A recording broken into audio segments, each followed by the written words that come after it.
Hi hello നമസ്കാരം happy Sunday. കുറേ ദിവസമായി വീഡിയോസ് ചെയ്തിട്ട് ഞാൻ ആക്ച്വലി ലോക കണ്ടിട്ട് ലോകയുടെ റിവ്യൂ ഇടണം എന്നൊക്കെ വിചാരിച്ചിരുന്നതാണ്. പക്ഷെ കുറച്ച് തിരക്കുകൾ കാരണം പറ്റാതെ പോയി. ആൻഡ് കുറച്ച് ദിവസം എടുത്തു.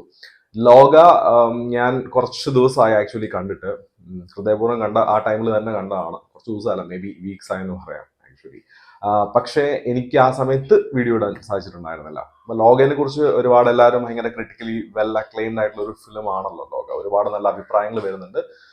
എനിക്ക് എന്റേതായിട്ടുള്ള വ്യക്തിപരമായിട്ടുള്ള അഭിപ്രായമുണ്ട്. എനിക്ക് ഈ സിനിമ ഇഷ്ടമായെന്ന് വെച്ചാൽ ഭയങ്കരമായിട്ട് കുറേ ഏരിയ ഭയങ്കരമായിട്ട് ഇഷ്ടപ്പെട്ടു.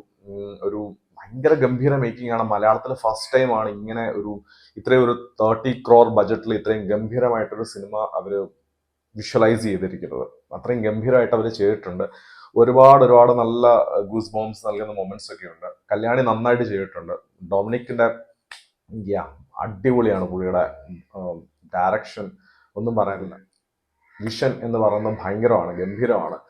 ആൻഡ് ഓൾസോ ഡൊമിനിക് അരുൺ അല്ലെ, ഡൊമിനിക് അരുണിന്റെ ഒരു വിഷൻ ഭയങ്കരമാണ്. ആൻഡ് പിന്നെ ശാന്തി ബിയുടെ റൈറ്റിംഗ്, ശാന്തി ബിയും ഡൊമിനിക് അരുണും കൂടാണ് എഴുതിയിരിക്കുന്നത്, അറിയാലോ. പിന്നെ അതുപോലെ തന്നെ ജെയ്ക്സ് ബിജോയുടെ മ്യൂസിക്. ജെയ്ക്സ് ബിജോയ് ഈ വർഷം ചെയ്തിട്ടുള്ള എല്ലാ മൂവീസും ഒന്നിനൊന്ന് മെച്ചം എന്ന് പറയണം. അത്രയും ഗംഭീരമായിട്ട് തന്നെ ചെയ്തിട്ടുണ്ട്. ആൻഡ് നെസ്ലൻ, കല്യാണി, ചന്തു തുടങ്ങി എല്ലാവരും ഗംഭീരം. പിന്നെ ഇതിലെ ഗസ്റ്റ് റോൾ വന്നിട്ടുള്ള ആൾക്കാർ എല്ലാവരും അങ്ങനെ എല്ലാം കൂടെ വന്നിട്ട് ഒരു ഭയങ്കര ഒരു വിഷ്വൽ എക്സ്പീരിയൻസ് തന്നെയാണ്. കാരണം പടം തുടങ്ങും ഇതിലൊരു ഫെമിനിസ്റ്റ് നറേറ്റീവും കൂടെ കൊണ്ടുവന്നിട്ടുണ്ട്. എനിക്ക് ആ ഇഷ്ടപ്പെട്ടുള്ള ഭയങ്കര കുറെ നല്ല സീനുകളൊക്കെ ഉണ്ട് ഇതിനകത്ത്. അപ്പൊ അങ്ങനെ നോക്കുവാണെങ്കിൽ മൊത്തത്തിലൊരു ഗംഭീര സംഭവം തന്നെയാണ്. പക്ഷെ സ്ക്രിപ്റ്റിലേക്ക് വരുമ്പോൾ ഒരു പോരായ്മ ഉണ്ടോന്ന് ചോദിച്ചാൽ അത് ഉണ്ടെന്ന് തന്നെ ഞാൻ പറയും. ഇതിപ്പം ഞാൻ ഈ ഒരു വീഡിയോ ചെയ്യുന്നതിന്റെ കാരണം എന്ന് വെച്ചാൽ, ഇപ്പം ലോകനെ കുറിച്ച് ലോക ഇത്രത്തോളം പുകഴ്ത്തപ്പെടുമ്പോൾ പോലും ലോകനെ കുറിച്ച് നെഗറ്റീവ് ആയിട്ടുള്ള അഭിപ്രായങ്ങൾ ചിലർ പറയുന്നുണ്ട്. ഇതത്ര വർക്കായില്ല, അല്ലെങ്കിൽ എന്തൊക്കെയോ കാട്ടിക്കൂട്ടി എന്നൊക്കെ പറഞ്ഞു. പക്ഷെ എനിക്ക് അങ്ങനെ ഒരു അഭിപ്രായമൊന്നുമില്ല. ഇവർ നന്നായിട്ട് പണിയെടുത്തിട്ടുണ്ട്, നന്നായിട്ട് കഷ്ടപ്പെട്ടിട്ടുണ്ട്, നല്ല എഫേർട്ട് എടുത്തിട്ടുണ്ട്. കുറേ കാര്യങ്ങൾ അങ്ങനെ തന്നെ പോയിട്ടുണ്ട്. പക്ഷെ സ്ക്രിപ്റ്റിൽ എവിടെയോ ചെറിയൊരു കല്ലുകടി ഉണ്ട്. പിന്നെ എനിക്ക് ഇതിൽ ഏറ്റവും ഇഷ്ടപ്പെട്ട ആ കുഞ്ഞി നീലിയുടെ പോർഷനാണ്. ആ ഫ്ലാഷ് ബാക്ക് ശരിക്കും കല്യാണേക്കാൾ ഗംഭീരമായിട്ട് ഈ പടത്തിൽ ചെയ്തത് ആ കുട്ടി, നീലിയുടെ ക്യാരക്ടർ ചെയ്തിട്ടുള്ള കുട്ടി തന്നെയാണ്. അത് 2 സീനേ ഉള്ളൂ. പക്ഷെ ആ 2 സീനിൽ എത്ര ഗംഭീരമായിട്ട് ചെയ്തിരിക്കുന്ന ഫൈറ്റും കാര്യങ്ങളൊക്കെ. കല്യാണി അല്ല ശരിക്കും ഡിസേർവിംഗ് ആയിട്ടുള്ളത്. ഞാൻ എപ്പോഴും പറയുന്നത് ഇതിൽ ആ നീലിയുടെ ചെറുപ്പകാലം ചെയ്തിട്ടുള്ള കുട്ടിയാണ് ശരിക്കും ഈ പുകഴ്ത്തലുകളെല്ലാം, ഈ ലോകയ്ക്ക് കിട്ടുന്ന എല്ലാ പ്രശംസയ്ക്കും ആ കുട്ടിയാണ് അർഹ എന്നാണ് ഞാൻ പറയുക. കാരണം അവളാണ് ഏറ്റവും കൂടുതൽ എഫേർട്ട് എടുത്തിട്ടുള്ളത്.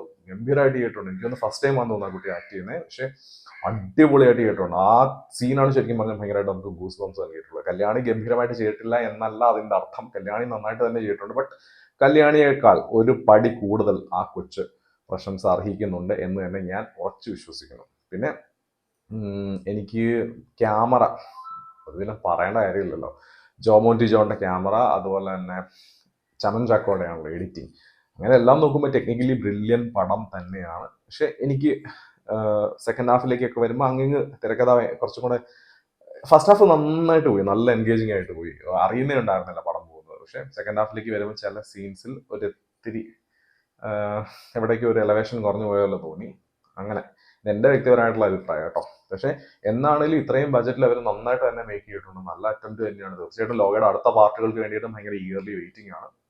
അങ്ങനെ തന്നെയാണ് പറഞ്ഞത്. പക്ഷെ ജെന്യൂൻ ആയിട്ട് അഭിപ്രായം പറയണം എന്നുള്ളതുകൊണ്ട് ഞാൻ പറഞ്ഞതാണ്. 100% തൃപ്തി നൽകിയ ഒരു സിനിമ, അല്ലെങ്കിൽ ഒരു കുറ്റമറ്റതായിട്ടുള്ള സിനിമ എന്ന് ഞാൻ പറയുന്നില്ല. പക്ഷെ ഉള്ള ബജറ്റിൽ മാക്സിമം അവർ നന്നായിട്ട് പണിയെടുത്തിട്ടുണ്ട്, എഫേർട്ട് എടുത്തിട്ടുണ്ട്. അത് തന്നെയാണ് പറയുന്നത്. പിന്നെ ഈ വിമർശനങ്ങൾ ചിലർ പറഞ്ഞു ഒന്നിനും കൊള്ളത്തില്ല, അതിനോട് എനിക്ക് പൂർണ്ണമായിട്ട് വിയോജിപ്പാണ്. അങ്ങനൊന്നുമല്ല. ഉള്ള ബജറ്റിൽ അവർ ഇത്രയും നന്നായിട്ട് മാക്സിമം എഫേർട്ട് എടുത്ത് ചെയ്യാൻ ശ്രമിച്ചില്ലേ. മലയാളത്തിൽ വേറെ ഏത് പടം ഈ അടുത്ത കാലത്ത് ഇത്രയും ഇങ്ങനെ ഒരു സൂപ്പർ ഹീറോ സബ്ജക്ട്, അല്ലെങ്കിൽ ഇങ്ങനത്തെ ഒരു ഫിക്ഷൻ ബേസ്ഡ് ആയിട്ടുള്ള സാധനം വെച്ചിട്ട് ഗംഭീരമായിട്ട് മേക്ക് ചെയ്ത് ഏത് പടമുള്ള എടുത്ത് പറയാനായിട്ട് ഒരു പടവും ഇല്ല. അത് വെച്ച് നോക്കുമ്പോൾ ഈ സിനിമ ഒരുപാട് മേലെയാണ് എന്ന് ഞാൻ പറയും. അങ്ങനെ നോക്കുമ്പോൾ എന്നാലും ലോകയുടെ അടുത്ത പാടിനൊക്കെ ഭയങ്കര വെയിറ്റിംഗ്. പ്രത്യേകിച്ച് എനിക്ക് ഫസ്റ്റ് ഹാഫ് ഇതിന്റെ ഭയങ്കരമായിട്ട് ഇഷ്ടപ്പെട്ടു ലോകയുടെ. ഒന്നും പറയാനായിട്ടില്ല. ഞാൻ എന്റെ ബ്രദറിനൊപ്പം പടം കണ്ടു. അപ്പൊ ഞാൻ പറയുകയും ചെയ്തു, പടം പെട്ടെന്ന് തീർന്നു പോയി ലൈക്ക് ഫസ്റ്റ് ഹാഫ് പെട്ടെന്ന് പോയത് അറിഞ്ഞില്ലല്ലോ എന്നുള്ള കാര്യം. അങ്ങനെ പിന്നെ ഇതിന്റെ അകത്ത് കുറെ ഈ ഡയറക്ടർ ബ്രില്യൻ സാധനങ്ങൾ കുറെ ഉണ്ട്. ആ മറ്റേ ഫസ്റ്റ് നാച്ചിപ്പയുടെ ക്യാരക്ടറിനെ ഇൻട്രൊഡ്യൂസ് ചെയ്യുന്ന സീനിൽ ആ ഒരു ലേഡി ആയിട്ടുള്ള സംഭാഷണം, ആ ലേഡി കൊടുത്തിരിക്കുന്ന വെള്ള സാരി, അങ്ങനെ കുറെ സാധനങ്ങൾ സിംബോളിക്കാണ് ഇതിനകത്ത് പറയുന്ന കുറെ കാര്യങ്ങൾ. അതായത് പ്രൊട്ടക്ടർ ആകേണ്ട ആള് തന്നെ അവിടെ ഒരു ഇരപടിയനാവുന്ന സാധനം, അല്ലെങ്കിൽ വേട്ടക്കാരനാവുന്ന സാധനം, അങ്ങനെയൊക്കെ കുറെ സംഗതികൾ ഇതിനകത്ത് ഹിഡൻ ക്ലൂസ് ആ പടത്തിൽ ആ ഒരു സീനിൽ നിറച്ചിട്ടുണ്ട്. അങ്ങനെ പല സീനുകളിലും. പിന്നെ അതുപോലെ കല്യാണി നെസ്ലിനോട് പറഞ്ഞൊരു കാര്യമുണ്ടല്ലോ, നിന്നെ രക്ഷിക്കാനാണ് ഞാൻ പുറകെ വന്നെന്ന് പറയുമ്പോൾ എന്നെയോ എന്ന് ചോദിക്കുന്നത്. അപ്പൊ അതുപോലെ അങ്ങനെ കുറെ ഡയലോഗ്സ് അതിനകത്തുണ്ട് സംഭവം. എന്താണെങ്കിലും ശരി, ലോകയുടെ അടുത്ത പാർട്സിന് വേണ്ടിയിട്ട് വെയിറ്റ് ചെയ്യുന്നു ഈഗർലി. അപ്പം ലോക കണ്ടെങ്കിൽ ഉറപ്പായിട്ടും നിങ്ങളുടെ അഭിപ്രായം കുറിക്കുക. തുടർന്ന് നമ്മുടെ വീഡിയോസ് ഒക്കെ ഇഷ്ടമാണെങ്കിൽ ഉറപ്പായിട്ടും സബ്സ്ക്രൈബ് ചെയ്യുക. ജെനുവിൻ ആയിട്ടുള്ള വീഡിയോസ്, റിവ്യൂസ് നിനക്ക് വേണ്ടിയിട്ട് തീർച്ചയായിട്ടും നമ്മുടെ ചാനൽ ഫോളോ ചെയ്യാം. അടുത്ത വീഡിയോസ് ഒക്കെ ആയിട്ടും വീണ്ടും വരുന്നതായിരിക്കും. അതുവരെയും ബൈ, സീ യു.